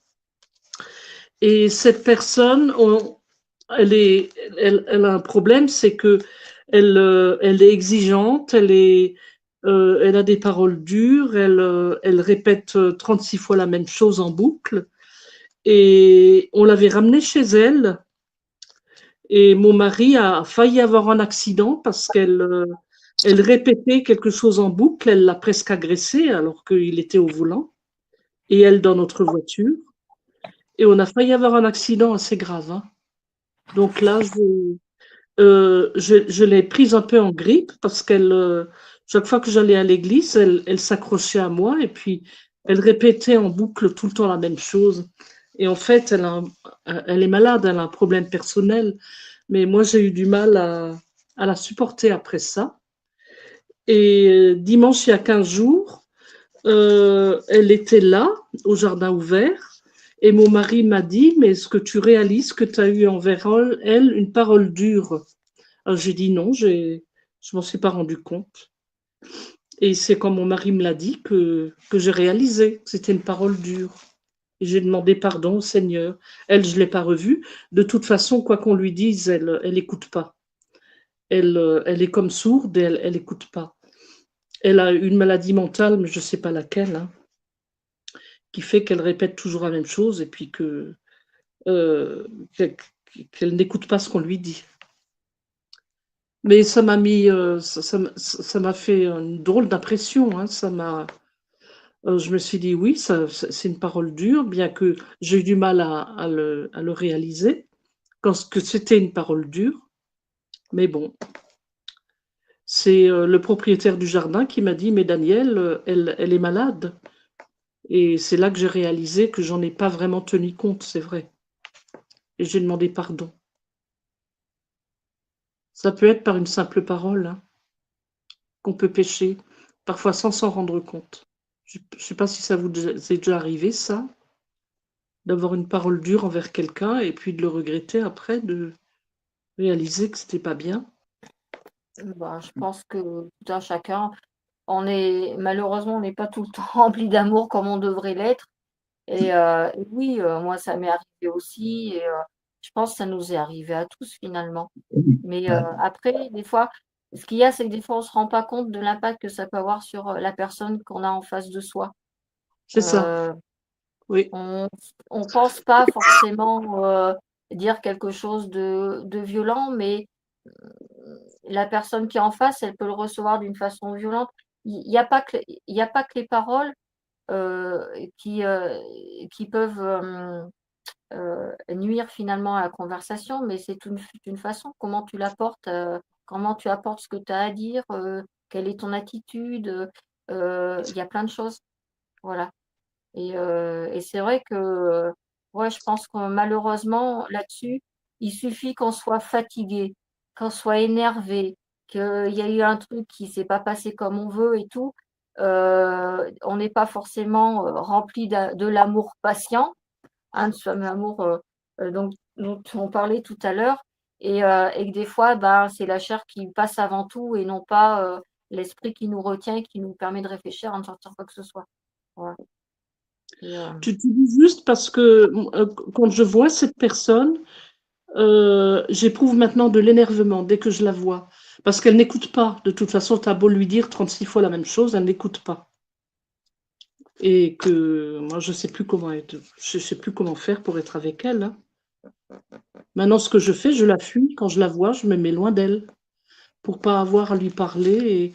Mais c'est vrai que c'est pas une attitude chrétienne, ça. C'est Non, mais plutôt. après, il est écrit dans la Bible qu'on ne vous reçoit pas, vous secouez vos pieds et vous allez ailleurs. Hein. Voilà. Tu sais, après forcer, insister, ça sert peut-être pas forcément à grand-chose. Hein. Tu as été vers elle, c'est déjà une première chose. Ça s'est pas forcément bien passé. Ben écoute, en attendant, il s'est passé quelque chose. Peut-être que dans son fort intérieur, il y aura une réflexion, il y aura peut-être un changement de position ou voilà. Après, je pense que il faut que tu passes à autre chose. Je dis pas de l'ignorer, hein. Voilà, le minimum, bah, tu es poli, quoi. Tu dis bonjour, au revoir, comment ça va? Mais voilà, et puis le temps fera les choses, moi, je pense. En fait, c'est vrai que c'est tout à fait contre-productif de vouloir forcer les choses. Encore une fois, tout est question d'équilibre. Tout est question d'équilibre. Le Seigneur nous demande de semer. On est ses sentinelles. Il nous demande d'avertir le peuple. C'est une chose qu'on prêchait déjà mardi dernier. L'Éternel nous demande d'avertir son peuple, d'avertir le peuple quand il y a un danger, quand une personne est dans le péché. Mais encore une fois, il y a une manière de le faire. Il y a un moment pour le faire. Il y a un moment pour le faire. Une manière de le faire. Et en fait, forcer les choses, c'est contre-productif. Le fait de prendre du recul, le fait de lâcher prise, c'est une chose que je te dis souvent actuellement, ma chérie. Ok, acceptation, lâcher prise. Ben, en fait, le fait de prendre du recul, de lâcher prise, permet au Saint-Esprit d'intervenir à notre place. Alors oui, encore une fois, tout est question d'équilibre. Nous avons notre part à faire. Mais encore une fois, une chose que j'ai prêchée de nombreuses reprises, la mission de Dieu, c'est de faire ce que nous ne pouvons pas faire. Dieu ne fera jamais ce qui est de notre responsabilité de faire. Mais la mission, le travail de Dieu, c'est de faire ce qu'on ne peut pas faire. Voilà. Alors, ma Daniel, oui, semer, mais encore une fois, avec sagesse, avec parcimonie. Si la personne ne reçoit pas, je confirme ce que disait Christelle tout à l'heure, alors arrête. Parce que tu vas la faire fuir. tu vas la faire reculer davantage. Ça ne sert à rien de forcer les choses, à rien du tout. Sème de temps en temps. Et encore une fois, la force du témoignage, la puissance du témoignage, parfois témoigner par notre comportement, par notre manière d'être, par le fait de représenter Christ au travers de nous, a bien plus de puissance que n'importe quel mot. Voilà. Ça aussi, c'est important de le rappeler. Mais ouais, semer, avertir, oui, une fois, 2 fois, ce qu'on disait la semaine dernière, mais pas 10. La personne a entendu. Maintenant, remets-le dans la prière parce que la prière, c'est parler avec Dieu. Tu as vu Dieu, je l'ai averti, je lui ai dit ce que j'avais à lui dire. Maintenant, à toi d'appuyer sur les choses et de faire grandir cette graine que j'ai semée en cette personne. Voilà. Est-ce que vous êtes d'accord avec ça? Je suis d'accord avec ça, Jérémy. Je suis d'accord avec toi, Jérémy. Est-ce que tu dis? Super, merci mon Jean-François. Et je voulais dire à Daniel qu'il fallait qu'elle la mette, malgré ce qui se passe, il fallait mettre cette personne dans la prière. Tout à fait. Ah oui, il n'y a pas de Voilà. Là, il n'y a pas de problème de ce côté-là. C'est Tout à fait. juste son contact qui est difficile, c'est tout. Eh ben, je te dirais une chose, ma Daniel. La persécution, l'adversité est la plus grande opportunité de crucifixion de la chair. Oui, je sais bien. Est-ce que tu comprends ce que je veux dire? Oui, oui, je suis d'accord avec toi. C'est-à-dire que tout ça, ça fait grandir l'amour de Dieu en toi, l'amour pour les autres, même ce verset biblique qui dit « Aimez même votre persécuteur », « Aimez même celui qui vous maltraite », etc. Alors, qui vous maltraite, attention, sagesse, hein, avec les paroles. C'est pas en surenchérir, j'arrive pas à dire le mot. C'est pas en enchérissant les choses que ça les arrange, en fait. Il y a un évangéliste qu'on connaît bien qui me dit, faute de bois, le feu s'éteint. Ah oui. Je suis d'accord. Et encore une fois, il y a une chose que j'aimerais t'apporter parce que, en fait, je te pose la question, ma Daniel, le contact, si j'ai bien compris, parce que j'ai compris moi aussi par petits morceaux, c'est le contact d'une personne qui t'est difficile, c'est ça? Qui est difficile à tout le monde, hein. Pas qu'à moi, à tout le monde. Ok, Absolument alors tout. encore une fois, c'est pas parce que 3/4 personnes vont dans un sens que tu es obligé d'aller dans le même. Peut-être que tu peux dire ma Daniel aussi, mais nous avons un Dieu qui nous demande d'aimer toute personne, toute créature. Il s'agit pas de se mettre dans le moule. C'est pas parce que des personnes l'aiment pas que nous devons faire la même chose, en fait. Peut-être que c'est à nous précisément d'aimer cette personne et de lui montrer ce que c'est que l'amour de Dieu, justement. Oui, oui. Je suis d'accord avec toi. Il y a une chose que j'aimerais spirituellement également. N'oublions pas que l'adversaire est un menteur. Oui. C'est-à-dire que l'adversaire est même capable de nous mentir jusqu'à nos propres ressentis intérieurs. On a l'impression que ça vient de nous, ce ressenti qu'on a vis-à-vis de cette personne, sauf que ça vient de l'adversaire. Est-ce que tu vois où je veux en venir, ma Daniel? Oui, oui, tout à fait. Je suis d'accord avec toi. Hein. C'est-à-dire que ce ressenti que tu peux avoir le ressenti que tu peux avoir sur une personne peut être complètement faux. Mais dans les deux sens. Dans les deux sens. Et je parle pas qu'à toi, Daniel, hein, je parle à nous tous. Hein. Ce qu'on appelle un coup de foudre. Oui. Ce qu'on appelle un coup de foudre. Faut se méfier de ça. Ok, ouais. Ok, cette personne est super belle. Sauf que si tu mords à l'hameçon, peut-être que tu vas détruire ton mariage de cette manière. Peut-être que tu vas détruire ta famille de cette manière, etc. C'est-à-dire que il faut pas se fier à son premier ressenti. Oui, oui. Ah, je suis d'accord, oui. Dans les deux sens, c'est-à-dire de manière négative comme de manière positive. On sent quelque chose à l'intérieur de nous, ok, je ressens ça, mais est-ce que c'est de Dieu? Oui, oui. C'est le discernement, ça. C'est ça, tout à fait. T'as compris, ma Daniel. Voilà, de vraiment, vraiment, vraiment prendre du recul par rapport à ce que je ressens intérieurement. Parce que moi, pourquoi je vous en parle? Parce que je l'ai expérimenté longtemps, en fait. Et l'objectif de l'adversaire, n'oublions pas non plus que le mariage est une alliance. L'objectif de l'adversaire, Le mariage est une institution de Dieu. Je parle à Jean-François également. Je parle à toute personne qui est mariée ici. L'objectif de l'adversaire, il l'a très bien compris. L'objectif de l'adversaire, c'est de détruire cette alliance. Ah oui. Voilà. Il faut bien en avoir conscience de ça. Ah oui. Donc, qu'est-ce qu'il va faire? Il va essayer de nous avoir avec des mauvais ressentis. Ah bah, ce que je ressens vis-à-vis de ma femme, c'est pas toujours positif. Ou dans cette saison, ce que je ressens par rapport à ma femme, c'est pas positif du tout. Mais est-ce que c'est de Dieu? Ah bah, ce que je ressens par rapport à mon mari, c'est pas positif. Ok, mais est-ce que c'est de Dieu? Et puis, ce que je ressens par rapport à cette personne, ça l'est beaucoup plus positif. Est-ce que vous voyez où je veux en venir? On l'appelle le menteur, c'est pas pour rien. C'est-à-dire qu'il est capable de mettre des ressentis intérieurs pour nous détourner de notre mariage et porter notre regard ailleurs. Est-ce que vous voyez le piège? Ah oui, tout à fait. Hein. Voilà. Voilà. Allez, je laisse la place à tout le monde de parler. Je vous en prie. Moi, pour ma part, je suis tout à fait en accord avec ce que tu dis. On en discute très souvent. Et voilà, après, c'est clair que attention à ce que Satan nous susurre dans la tête, parce que c'est pareil là aussi. Il y a pas que des mauvaises pensées aussi qu'il arrive à mettre dans notre tête, mais il peut arriver aussi à mettre un mauvais comportement qui va ruiner tout de suite un moment qui pourrait être très bien. Voilà.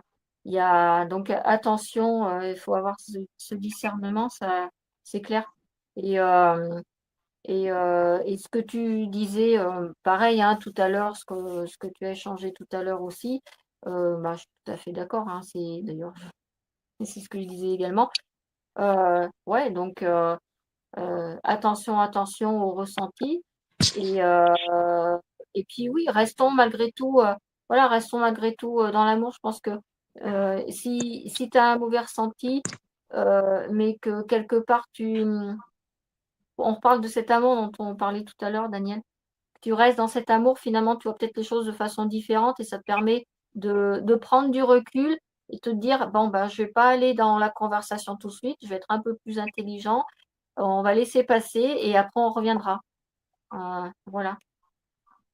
Mais J'aimerais c'est vrai. citer. Vas-y, ma Daniel.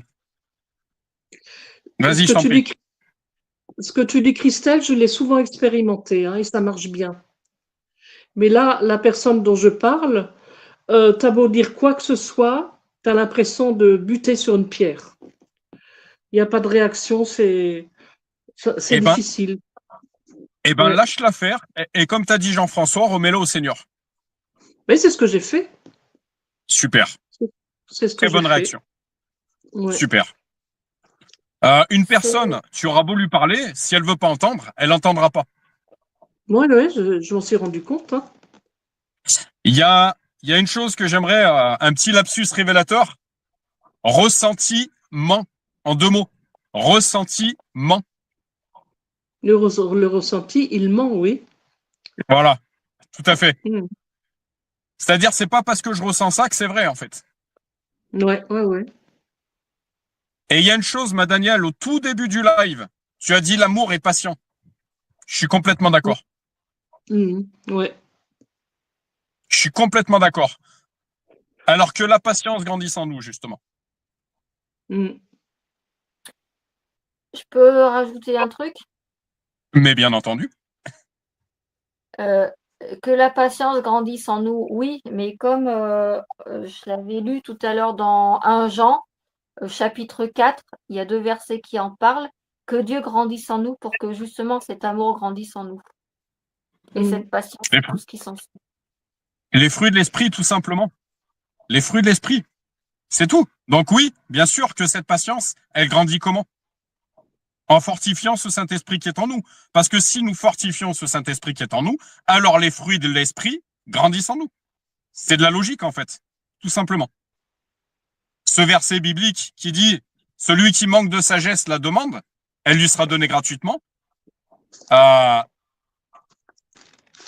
La perfection, elle vient de Dieu, elle vient de nulle part ailleurs, en fait. Et il n'y a qu'en renforçant ce Saint-Esprit qui est en nous que nous opérons une transformation, en fait. Comment? Par la parole, encore une fois. Donc, plus nous passons de temps dans la parole, plus ce Saint-Esprit grandit en nous, plus nous nous transformons, plus ce Saint-Esprit nous transforme, en fait. Mhm. La parole nous parle de transfiguration. Mhm. C'est pas plus compliqué. Il n'y a que par la parole. Il n'y a que ça. C'est comme une eau vivante, hein, la parole de Dieu, qui nous fait grandir. Je dirais de mon côté que c'est l'antidépresseur le plus fonctionnel qui puisse exister. Ouais. C'est c'est l'antidote. Une certaine personne m'a témoigné hier qu'une personne avait été dans son passé dans la drogue dure. Je lui ai simplement dit, elle avait tout simplement pas trouvé le bon palliatif. Je dirais que Jésus et son évangile sont les palliatifs les plus fonctionnels qui puissent exister. Ouais. C'est une certitude. Ce que tu dis, Jérémy, c'est vrai. C'est vrai, Jérémy, ce que tu dis. C'est vrai. Pareil, des fois, nous, on voit sortir partout un SDF l'autre fois, qui était devant le magasin Action. Tiens, on part avec Eliane, on sort. Eliane dit, elle sort le porte-monnaie, elle lui donne 2 €. Et Eliane lui dit que Dieu te bénisse. Ah, il a fait merci Seigneur, merci Seigneur. Il était tu vois, il était content. Amen. Oui, tout à fait. Tout à fait, tout à fait. Après, voilà, il est bien dit, je le répète à Daniel, il est bien dit, il est écrit dans la Bible que si on ne vous reçoit pas, secouez vos pieds et puis allez ailleurs. Donc, il n'y a pas non plus de honte à le faire. Voilà, le principal, c'est d'avoir fait des premiers pas, d'avoir essayé de discuter, de partager quelque chose. Et puis, voilà, t'es accueilli, t'es reçu, t'es accueilli, t'es reçu. Si c'est pas tout de suite, ça sera peut-être plus tard. Mais je pense qu'il faut pas trop en faire cas finalement. Des fois, on se, comment je vais dire, on, on se triture l'esprit, le cerveau, des fois pour des choses qui, sur le coup, ouais, ça va chagriner, mais finalement, ça n'a pas si d'importance que ça, parce que quoi qu'il en soit, dès l'instant que tu as eu des mots, tu as eu quelque chose, il y a eu quelque chose. Voilà. Après, ça va mûrir. Je disais tout à l'heure, hein, tu sèmes, la comparaison avec le jardin, tu sèmes. Ça pousse pas tout de suite, voilà. Mais ceci dit, tu as fait déjà le premier geste qui est voilà, de tendre la main, d'ouvrir la bouche, d'envoyer une graine, et puis voilà. Tendre. Et une chose que j'aimerais te répéter à ma Daniel, mais que j'aimerais répéter à nous tous, on peut pas parler à une personne qui ne souhaite pas nous écouter, en fait. Et il faut avoir les capacités de l'accepter. Oui, oui, c'est sûr, oui. On ne peut pas plaire à tout le monde. Ah oui. Et il faut l'accepter. Ouais. J'ai mis du temps de mon côté. Hein. J'ai mis du temps à comprendre que tout le monde ne... Ouais. Alors, humainement, je ne pouvais pas plaire à tout le monde. Et ça a été le cas de Jésus. Ça a été le cas de... on vous persécutera à cause de mon nom. On dira faussement toute chose de... On dira toute chose faussement sur vous à cause de mon nom, etc. Ces versets, on les connaît. Il y a aussi un combat spirituel qui est là. Mais il n'y a pas que ça. Il faut accepter, en fait. Plaire à tout le monde, une chose que j'aime bien dire, plaire à tout le monde, c'est plaire à n'importe qui. Mmh. Oui, c'est pas... Et il y a une chose que ça a été un processus de mon côté. Christelle peut te le confirmer, ma chérie. Ma chérie peut te le confirmer, Daniel. Il y a une chose que je lui répétais encore avant-hier soir. Trop entendre. Enfin, une personne qui parle trop, il y a un moment, on ne l'entend plus.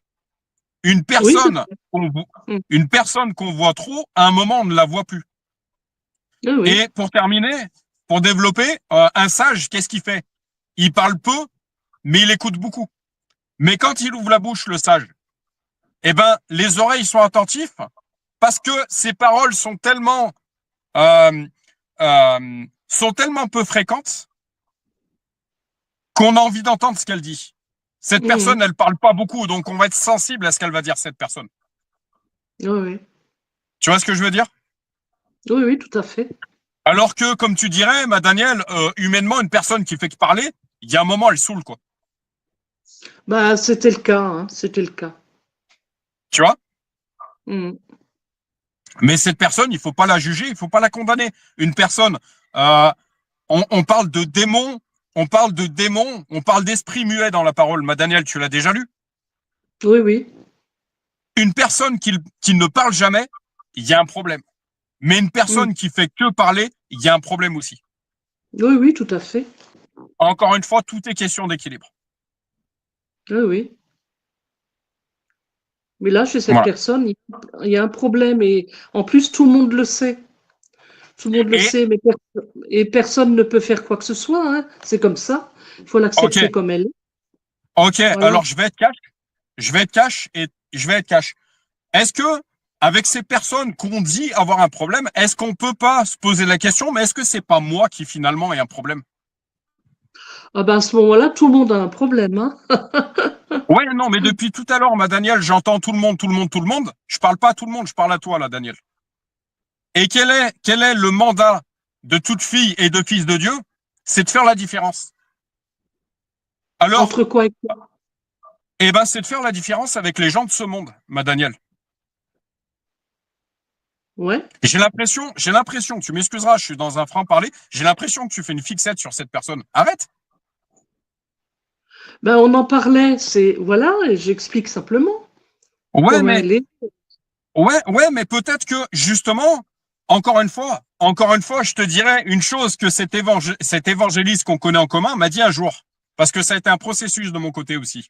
C'est pas un jugement, c'est pas une condamnation. J'essaye de t'apporter quelque chose, ma Daniel. Cet évangéliste me disait, les personnes qui nous agacent en face de nous, en fait, qui sont en face de nous, toutes ces personnes qui nous agacent, il y en a, je te dis pas le contraire. Moi aussi, il y a des personnes qui m'agacent. Mais en fait, ce qu'on se rend pas compte des fois, c'est que ce sont des outils de Dieu pour faire grandir notre amour, notre patience, notre tolérance, etc. Oui, oui, je suis d'accord. Donc, je pense qu'à un moment, il faut arrêter de condamner, de juger, et faire grandir justement ce Saint-Esprit qui est en nous par cette expérience. Oui, ben, je suis d'accord avec toi, Jérémy, hein. Voilà. Mais après, il faut Voilà. avoir les forces pour supporter, hein. Pardon? Il faut avoir les forces aussi pour supporter. Eh ben, si tu es rempli du Saint-Esprit, tu l'auras, cette force-là. Bah, Tu jusqu'à l'auras. présent, je l'ai eu, mais bon, Mais bon, quoi? ouais. Mais bon, c'est difficile à vivre, hein. Mais il y a beaucoup de choses qui sont difficiles à vivre. Bah, je Et c'est pour sais. tout le monde pareil. C'est pas que Ouais, pour ouais. toi, Daniel. Mais je sais bien. Ok. Très bien, alors. Moi, je te dirais une chose. Utilise cette Oui, opportunité pour faire grandir la patience en toi, ma Daniel. Voilà ce que je te oui, dirais. oui, oui. Je laisse la Ça, parole à d'autres. ça se fait, hein, Jérémy, t'inquiète pas. Bon, super. Super. Gloire à Dieu. Oui, Je pense qu'à un moment aussi, c'est bien de regarder l'autre. Justement, ce verset biblique. Pourquoi vois-tu la poutre? Pourquoi vois-tu la paille qui est dans l'œil de ton frère et ne vois-tu pas la poutre qui est dans ton œil? Ça aussi, c'est un verset biblique. Je pense qu'à un moment, oui, il oui. faut arrêter de regarder les autres et il faut regarder à soi-même aussi. Est-ce que ce que je ressens par rapport à cette personne, c'est normal? Est-ce que mon comportement avec cette personne, même si elle m'agace, est normal? Est-ce que dans la manière que j'agis, même vis-à-vis de cette personne qui m'agace, est-ce que ma manière d'agir est biblique? Je pense que c'est Mhm. important de se poser la question aussi. Ouais, je suis d'accord, hein. Super. Alors, gloire à Dieu. Et ça nous concerne tous. Ouais. Pas que toi, ma Daniel. On a tous à gagner en patience. On a tous à gagner en tolérance. On a tous à faire grandir cet amour de Dieu en nous. Même envers cette personne qui nous agace. Tous. Tout à fait. Super. Je tenais à te le dire. Toi, je vais donner un exemple. Vas-y, Tu mon vois, Jean-François. tu vois Jérémy Baptiste, là, à côté de moi, il prêche comme a dit Daniel, il prêche beaucoup. Tu vois bien qu'il va vers Christelle, vers toi, ça va, Jérémie, tout le temps répéter la même chose. Ben, il y a des personnes à l'église qui n'aiment pas, j'ai remarqué. J'ai remarqué, tu vois, c'est pour ça. Et ben, je te dirais que ces personnes, elles sont intolérantes parce qu'elles n'ont pas la même place que Baptiste. Et justement, elles devraient être doublement tolérantes. Bah oui. Ah Voilà. oui. Je suis d'accord avec toi, tu vois. Et tu vois, en étant parent, tu vois. C'est Ça ça. les Mais gêne. encore, bien sûr qu'en tant que parent, c'est ton enfant, donc ça te touche d'autant plus. Bah oui. Ouais. Sauf qu'il y a beaucoup de chrétiens qui se disent chrétiens. Vous m'excuserez de mon franc-parler encore une fois. Vous me connaissez tous. Il y en a beaucoup qui se disent chrétiens. Mais est-ce que là, ok, tu me dis que tu es chrétien, tu me dis que tu es chrétienne, mais est-ce que l'amour de Dieu est en toi?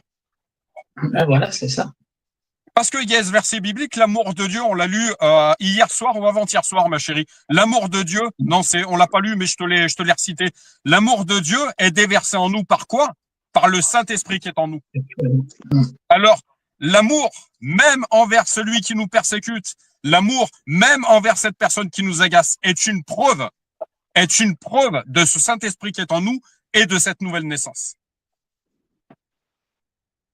Donc, si on marche véritablement avec Dieu, cet amour doit grandir en nous, de jour en jour. Et moi, toutes ces personnes qui justement sont, alors, je me parle à moi-même, hein, parce que j'ai dû avancer, j'ai dû grandir à ce niveau-là. Je pense que ma chérie, elle a plus trop de reproches à me faire à ce niveau-là. Attention, je suis très loin d'être parfait. J'ai pas peur de le dire en pleine place publique. Mais des personnes ont témoigné, Jérémie, l'amour de Dieu a grandi en toi. Et ces personnes qui sont intolérantes, mais qu'elles mettent un petit peu les chaussures de cette personne, qu'elles aillent un petit peu à la place de cette personne, et là on parlera. Là, on parlera.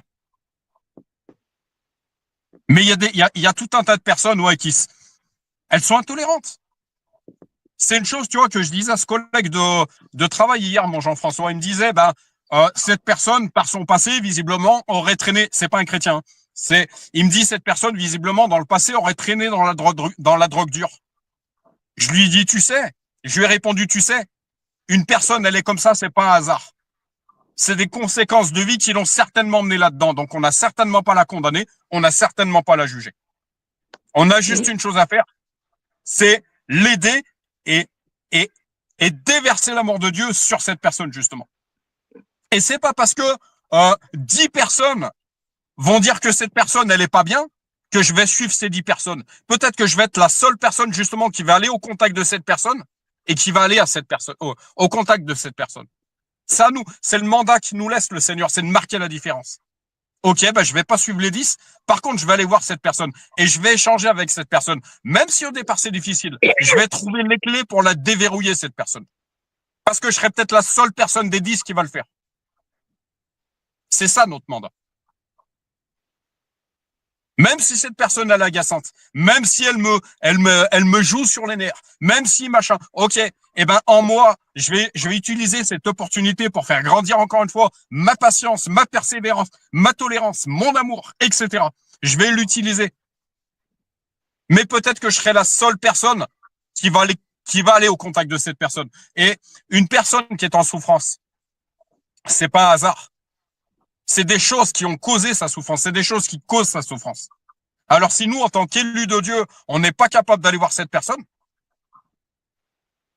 il y a un problème. Il y a un problème. Et je parle à tous, je parle y compris à moi. Ma chérie. Moi, ce que je voulais dire par rapport à ce que tu viens d'échanger, Jean-François, c'est que je pense que la plupart des gens qui se disent, qui peuvent être éclairés du Saint-Esprit et qui ne sont pas chrétiens aussi, je te parle de choses vécues, hein.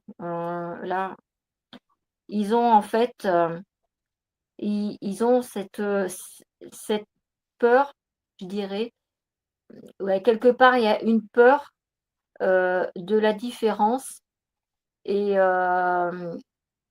Parce qu'en fait, la plupart, quand tu arrives, que tu as une différence, bon, je parle de Baptiste, mais moi, je l'ai vécu aussi dans ma famille, et ben, ils savent pas comment réagir, ils savent pas comment faire face à, à un handicap, face à tout ça.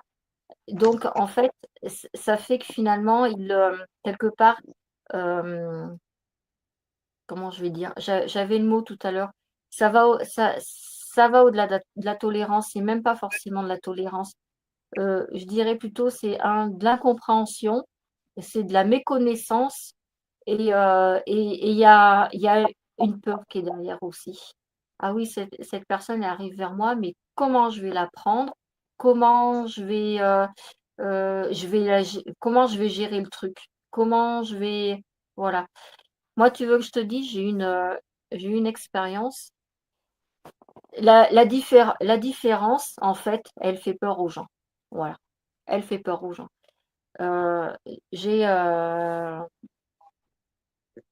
une de mes filles, à 2 ans, elle a été atteinte d'un cancer. Un cancer de la rétine. Donc, elle a subi une opération, elle a eu l'ablation d'un. Voilà. Et elle a une prothèse oculaire. Voilà. Et ben, quand elle était toute petite, donc ça arrivait, elle avait 2 ans, à l'âge de 3 ans, avant d'entrer à l'école, pour la mettre un petit peu dans le bain de l'école, et que je travaillais, et ben, j'avais voulu la mettre à la crèche. Une équipe pédagogique quand même euh, qui est formée pour accueillir des gamins, quels qu'ils soient, de n'importe quel milieu qu'ils soient ou quoi que ce soit. Ah, c'est marrant parce que je m'en suis rappelé tout à l'heure. Je ne sais pas pourquoi. C'est peut-être parce qu'il faut que j'en parle là aussi sur le live. Donc, elle a été dans cette fameuse crèche dont je tairai le nom. Ah, on a été super bien accueillis les premiers jours, pas de souci, votre enfant, elle a ça, elle a ça. Puis, et il y a un PAI parce qu'il y a un handicap, voilà, etc., etc. Donc, on leur explique succinctement et puis on leur dit, le problème, c'est que elle est petite, elle a tendance à se frotter l'œil et ben, il se peut, ça n'arrive jamais, mais il se peut que la prothèse, elle tombe. Voilà. Et ben, la réaction qu'on a récoltée, c'est qu'elle a fait sa première journée sans problème. Ça s'est super bien passé. Elle ne bouge pas, elle ne bougeait pas, elle était super mignonne et tout. Deuxième journée, on l'emmène à la crèche. Je te dis, personnel formé, j'ai commencé les gens qui travaillent dans les crèches parce que mais été sensibilisé au handicap. Et tu fais des formations pour savoir comment gérer un enfant qui est handicapé. Et donc, les personnes sont formées. Deuxième journée, on passe la porte. Ah bah non, ben, on ne veut plus vous accueillir. Pourtant, la première journée, c'était super bien passé. C'était même pas la deuxième journée parce qu'elle avait fait quelques petites heures avant pour mettre dans le bain. Et ben, cette journée-là, ah ben non, on ne veut plus l'accueillir parce que si jamais il y a ça, ben, comment qu'on fait? Si jamais il y a ça, comment qu'on fait? Et puis le regard des autres enfants, comment on leur expliquer tout ça? Donc en fait, si tu veux, il y a une peur quelque, quelque part des gens de ne pas savoir comment gérer une personne qui est différente, qui vient vers nous et qui est différente. Voilà. Et ça, je pense que le gros travail qu'il faut faire, en fait, c'est pas, c'est pas tourner le dos à ces personnes-là, mais c'est pourquoi pas venir expliquer aux gens ce qui se passe. Ben, écoutez, il vient vous parler parce que il recherche le contact, il a besoin de contact. Voilà. Je pense que les gens, ils sont tellement pas au courant, en fait, des handicaps et tous ces problèmes de santé. Finalement, voilà, ça leur fait peur et ça les confronte un petit peu face à eux-mêmes, se dire mais je refuse ça, ça n'existe pas, je veux l'ignorer parce que si ça m'arrive ou si ça arrive à un de mes proches, je fais comment et tout. Tu vois ce que je veux dire? Voilà. Donc il y a pas je pense pas qu'il y ait de la méchanceté dans le regard enfin, vis-à-vis de ces gens-là, mais il y a beaucoup de peur, beaucoup de peur. Mm. Et Ouais. nous qui sommes chrétiens, pareil, ben, et dans une famille, t'as un souci comme ben, moi j'ai eu, comme vous avez, voilà, enfin, une pathologie, je vais dire, pas dire un souci, mais une pathologie à gérer, je pense qu'en tant que chrétien, eh ben, on devrait partager, comme beaucoup font d'ailleurs, beaucoup parlent des problèmes de santé qu'ils ont rencontrés, il y a plein de groupes par rapport à ça, et ben, je pense qu'il faut aller vers les gens et puis leur partager ça, parce que finalement, les réactions pourraient être bien meilleures que, voilà. Alors on dit oui, les gens, ils sont énervés parce que, voilà, tu viens de citer l'exemple, hein, de Baptiste, parce que Baptiste, il vient dire 10 fois, 15 fois, dire la même chose et tout, donc ça les agace et tout. Toi, tu as le sentiment que ça les agace, mais je pense qu'en fait, eux, ils se trouvent devant un phénomène et qu'ils ne savent pas gérer, donc voilà, Ouais. voilà. Ouais. Tu vois, on avait des trucs, des soucis quand on était à l'école scolarisée au départ, à la maternelle. On l'a mis à la maternelle, il y avait ma maman qui était encore avec nous, tout. Elle était descendue avec Eliane, l'a amenée à l'école. Et on voyait Baptiste, on est tout le temps avec des bleus et tout. Ben, les autres enfants. Non, pas lui, on le veut pas, il disait comme ça. Et ben, tu dis qu'en étant parent, ça fait mal, ça, tout ça, des trucs comme ça. Ouais. Et ben, ma maman, elle est restée derrière la île, ils se sont mis 5 contre lui. Alors, du coup, de colère, on l'a changé d'école, on l'a mis au privé. Quand on l'a mis au privé à l'école Saint-Pierre, ils ont la maîtresse, elle a pris tous les enfants de la classe. Alors, on dit, voilà, Baptiste, il a un handicap, c'est comme ça. Il est plus turbulent que vous, vous êtes plus petit, mais vous raisonnez mieux que lui. Dès qu'il fait une bêtise, vous me le dites tout. Et ben, ça s'était super bien passé. Parce qu'elle avait expliqué aux enfants, il était comme ça, et ben, ça s'était passé nickel, tu vois. Mm. Et ben, moi, ce que j'avais fait Je- quand après elle a pris en, le parcours scolaire, en 2 secondes, mon cœur. En 2 secondes. en deux On secondes, arrive à la fin. ce que j'avais fait, moi, quand elle avait pris le parcours scolaire, les médecins disaient, ouais, mais est-ce que vous allez en parler de ce qui se passe, de tout ça, de la pathologie, du souci de santé qu'elle avait eu et tout ça?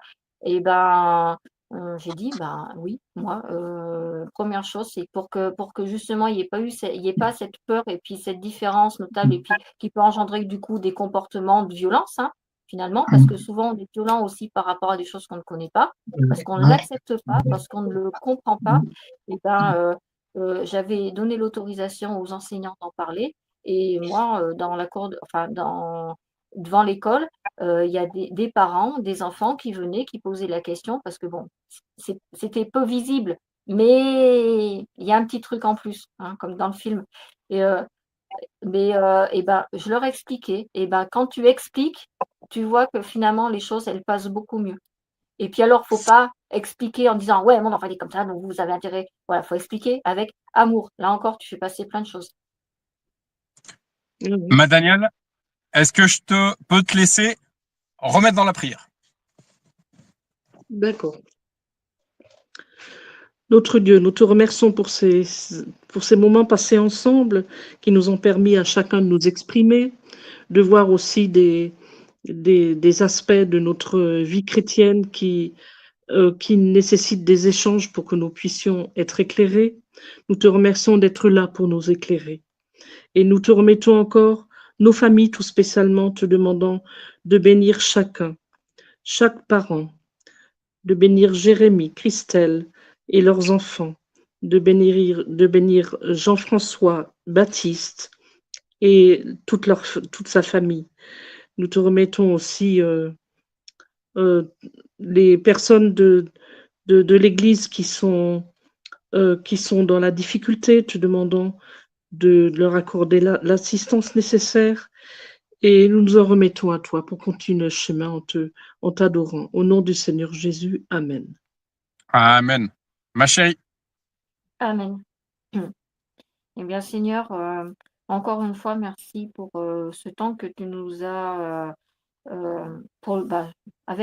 sur lequel tu nous as bénis finalement, parce qu'on a eu beaucoup, beaucoup d'échanges. Le thème, c'était surtout l'étude de Genèse 14, mais on a beaucoup plus parlé finalement de l'amour. Et ben c'est super parce que, comme il est écrit dans Jean 1, chapitre 4, bah, Dieu est amour, tu es amour, Seigneur, et tu as déversé ton amour en nous pour que nous le redistribuions oui, redistribuons et que nous soyons amour également à notre tour. Parce qu'avec avec lui, on peut tout, on fait tout, on arrive à tout et il est vainqueur sur tout. Je te remercie donc pour cet échange. Je te remercie, pour, ce que tu as fait pour nous encore aujourd'hui, voilà, pour cet éclaircissement sur, ta parole, sur les différents partages et je te remets l'intégralité des familles de Daniel, de Jean-François et notre famille, à mon chéri et à moi-même pour tout ce restant, de la semaine. Que ce soit toi et toi seul qui guide nos pas, qui nous protège et qui continue de faire grandir en nous cet amour et ouais, vraiment, voilà, je tiens vraiment encore à te remercier, voilà, parce que, des super beaux échanges, chaque mardi, c'est vraiment super. Continue de bénir ces lives, Seigneur, continue voilà, de nous faire grandir dans dans enfin, par l'écriture, par cette Bible, par ce guide de vie, par tout ce que tu peux ramener, heu à côté de tout ça, voilà, dans nos vies. Vraiment, continue de nous faire grandir et vraiment merci, merci, merci et merci. Amen. Amen. Amen. Mon Jean-François. Ben, Seigneur, merci vraiment pour tout ce que tu fais, Seigneur, vraiment pour ce temps qu'on a passé ensemble sur la parole et les échanges, Seigneur, vraiment aussi. Ça, c'était vraiment super ces échanges, c'est pas cette parole aussi, Seigneur Jésus, vraiment que tu bénisses toutes les familles de Jérémie et Christelle, Daniel et ma famille, Seigneur, vraiment aussi tout ça, Baptiste aussi, vraiment, Seigneur, que tu aies la main sur tout, même sur tout, vraiment, les voitures, sur tous nos véhicules, sur toute la santé, sur tout, Seigneur, que tu aies vraiment la main dessus. Au nom puissant de Jésus, Amen, Amen. Amen. Amen.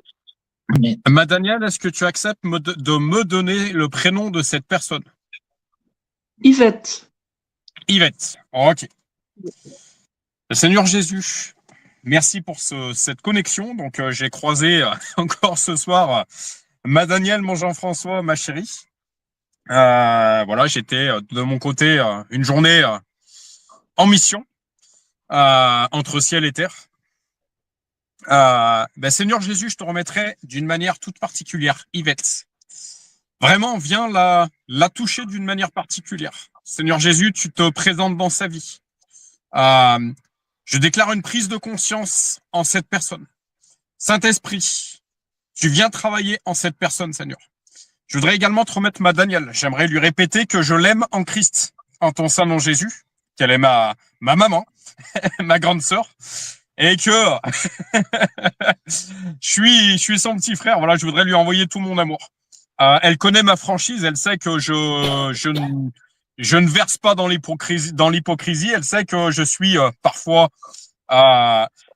chaud bouillant, mais vraiment que ce soit salutaire et qu'elle puisse se dire, mon petit Jérémy, il a voulu me transmettre quelque chose et je reçois, que son cœur puisse recevoir ce que j'ai voulu lui transmettre, qu'elle le réécoute par la suite à tête reposée et qu'elle puisse piocher dans ce que j'ai pu lui dire, ce qui lui semblera nécessaire.